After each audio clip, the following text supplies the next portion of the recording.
Hi everyone, কেমন আছো তোমরা? আশা করি সবাই খুব ভালো আছো আর তোমাদের পড়াশোনাও খুব ভালো চলছে। তো আর একটা নতুন স্টাডি ব্লগে তোমাদের জানাই অনেক ওয়েলকাম। আজকে দিনটা ছিল শনিবার আর আমি আজকে ব্লগটা শুরু করছি একেবারে দুপুরবেলা থেকে। প্রথমে একটু রোদে বসেছিলাম কারণ আজকে অন্য দিনের থেকে একটু বেশি ঠান্ডা লাগছিল, কেন জানি না। একটু বসার পর তারপরে পড়তে স্টার্ট করে দিয়েছিলাম। আর আমার রুমে একটু বেশি ঠান্ডা কারণ আমার রুমে সেরকম রোদ আসে না।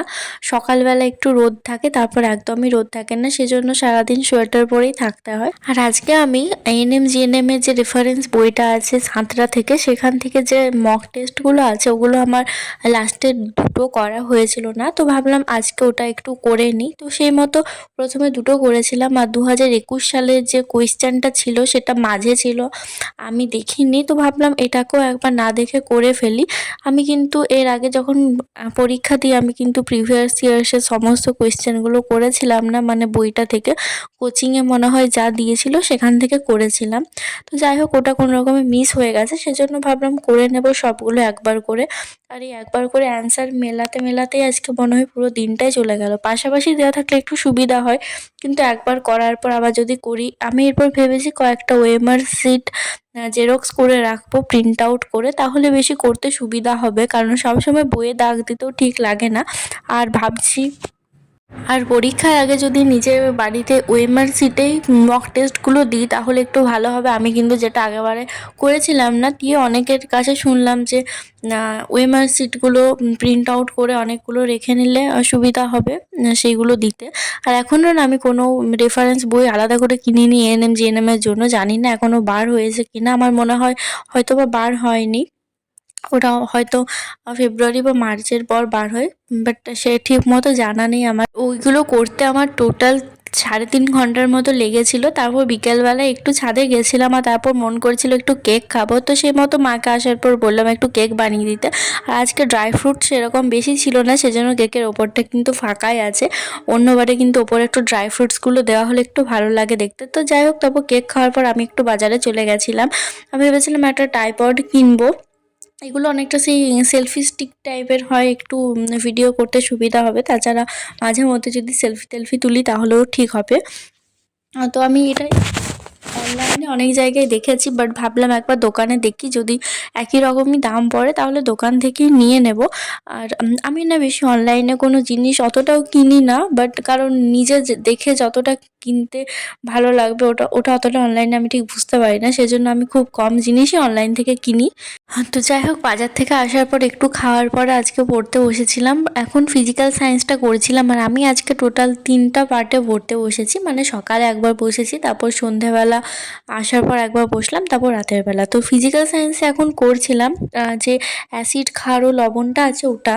প্রথমে 7টা রেফারেন্স থেকে একটু পড়ে নিচ্ছিলাম। একটা ছক দেওয়া ছিল বিভিন্ন অ্যাসিডের নাম, সেই সাথে তার বৈশিষ্ট্যগুলো একদম পাশাপাশি লেখা ছিল, তো ভাবলাম ওটা আগে পড়ে নিই, তারপর টেক্সট বুকটা পড়বো। আর আমার কিন্তু ফিজিক্যাল সায়েন্সে কমপ্লিট হয়নি এখনও পুরোটা, বলতে গেলে কিছুই কমপ্লিট হয়নি। বারবার পড়ছি কিন্তু ভুলে যাচ্ছি, তাই চেষ্টা করছি এখন ফিজিক্যাল সায়েন্সটাকে একটু বেশি করে পড়া, লাইফ সায়েন্সটা একটু কম পড়ে ফিজিক্যাল সায়েন্সটাকে মেকআপ করার চেষ্টা করছি। আর আমাকে প্রায় অনেকেই কমেন্ট করো যে আমি সারাদিন এত কি করে পড়ি। তো দেখো, সত্যি বলতে এতক্ষণ পড়তে কারোরই খুব একটা ভালো লাগে না রোজ রোজ। তাই কোনো কোনো দিন ভালো লাগে না, সেদিন কিন্তু বাদ দিয়ে দিই। জোর করে কোনো দিনই পড়াশোনা হয় না, যখন পড়তে ইচ্ছা করবে তখন পড়লেই কিন্তু পড়াটা মনে থাকে। আমি নিজেও দেখেছি জোর করে যতবার পড়তে যাই ততবার যা পড়ি তাই মাথায় থাকে না। এই যেমন ধরো ফিজিক্যাল সায়েন্সটার কথাই বলি, অনেক আগে আমার ফিজিক্যাল সায়েন্স পড়তে ভালোই লাগতো না, সে তাও পড়তাম কিন্তু কিছুই মাথায় থাকতো না। এখন চেষ্টা করছি একটু মন থেকে পড়ার, যদি মনে থাকে। তো যাই হোক, যে ব্যাপারটা হচ্ছে, আর আমি কিন্তু যেদিন পড়ি শুধুমাত্র সেদিনই তোমাদের সাথে ভ্লগগুলো শেয়ার করি। সপ্তাহে কিন্তু 3 দিন 2 দিন এরকম আমিও এতক্ষণ পড়ি না।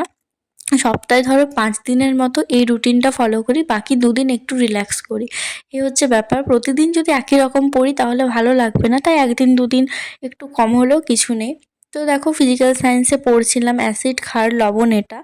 চেষ্টা করছি আমি ফিজিক্যাল সায়েন্সটা বেশি করে করে এই মাসের মধ্যে পারলে ফিজিক্যাল সায়েন্সটাকেও শেষ করে দেওয়া, তাহলে আমি বেশি করে মক টেস্ট দিতে পারবো। এখন কিন্তু ফিজিক্যাল সায়েন্সের জন্য আমার মক টেস্টের স্কোরগুলো একদমই ভালো আসছে না, সেই সাথে ম্যাথটাও আছে, ম্যাথের জন্য স্কোরটা আসছে না। এরকম করলে তো এবছরও পাবো না।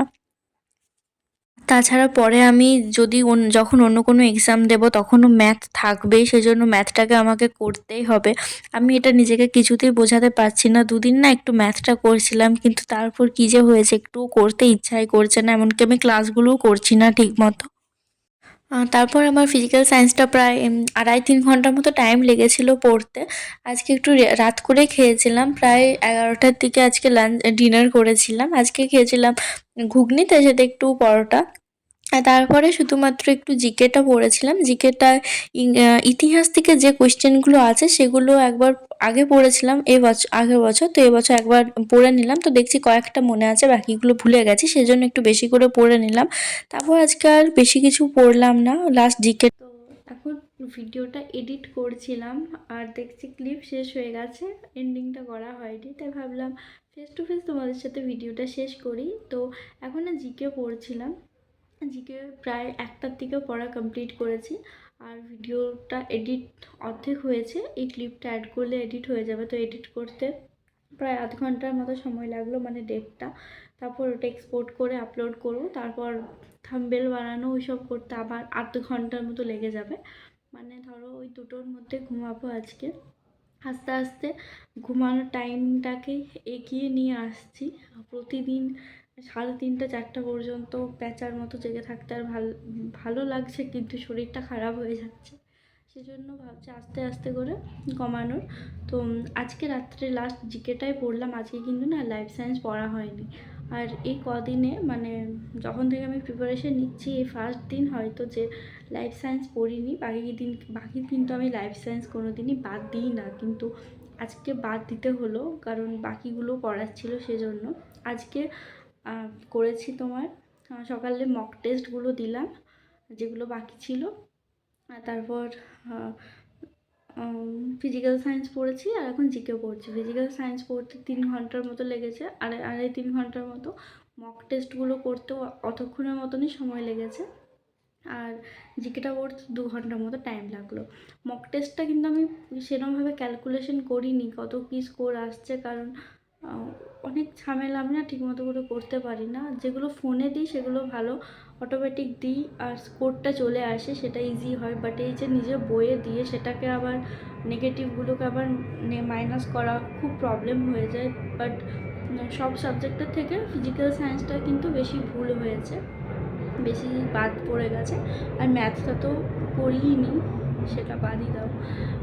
আমি না এখনও ঠিক মতো ম্যাথটাকে শুরু করিনি। মাঝে দুদিন পড়েছিলাম, 2টো ক্লাস করেছিলাম, বাট আগের দিনও পড়েছিলাম, বাট আজকে আর করলাম না, ভালো লাগছে না রোজ রোজ করতে। আর যাই হোক, কাল রবিবার, সোমবার থেকে পড়বো, মানে সোমবারে ম্যাথটা করবো। এই যে সোমবার থেকে পড়বো বললাম না, আমার একটা বেশ কথা মনে পড়ে গেল। আমি যখন স্কুলে পড়তাম, মানে যখন মাধ্যমিক দিই 9-10, ওই সময়টায় তো আমাদের কোভিডের জন্য লকডাউন হয়ে গেছিলো। তো আমাদের কিন্তু মাধ্যমিক হয়েছিল, হ্যাঁ আমি কিন্তু কোভিডের স্টুডেন্ট না, মাধ্যমিক দিয়েই পাস করেছি। তো তখন ভাবতাম সোমবার থেকে পড়বো, মানে একটা সোমবার আসতো, দিয়ে কাল পড়বো করে করে দেখছি বৃহস্পতিবার হয়ে গেছে। নিজেই নিজেকে বলতাম থাক আজ বৃহস্পতিবার থেকে পড়ে কি পড়বো, সোমবার থেকে পড়বো। তো সেই সোমবার থেকে পড়বো করে করে না আমার মাধ্যমিকটাও পেরিয়ে গেছে। মানে সত্যি আমি প্রচণ্ড পড়ায় ফাঁকি দিয়েছিলাম তখন। মাধ্যমিকের সময় মাত্র 3 মাস 4 মাস ওরকম পড়েছিলাম, ওই পড়েই পরীক্ষা দিয়েছি। এইচএসের সময়তেও অনেকটা ওই রকমই কোনো রকমে পেরিয়ে গেছি, কিন্তু আমার সবসময় মনে হয় ঠাকুর আমার সাথে ছিল বলে আর মোটামুটি ভালো স্কোর করতে পেরেছিলাম। যাই হোক, ভিডিওটা আজকে এখানেই শেষ করছি। আর যত বকর বকর করবো আমার ঘুমাতে আরও দেরি হয়ে যাবে। তাহলে ভিডিওটা আজকে এখানেই শেষ করছি। তোমরা সবাই খুব ভালো থেকো, সুস্থ থেকো, আর দেখা হচ্ছে অন্য একটা ভিডিওতে। Bye, good night.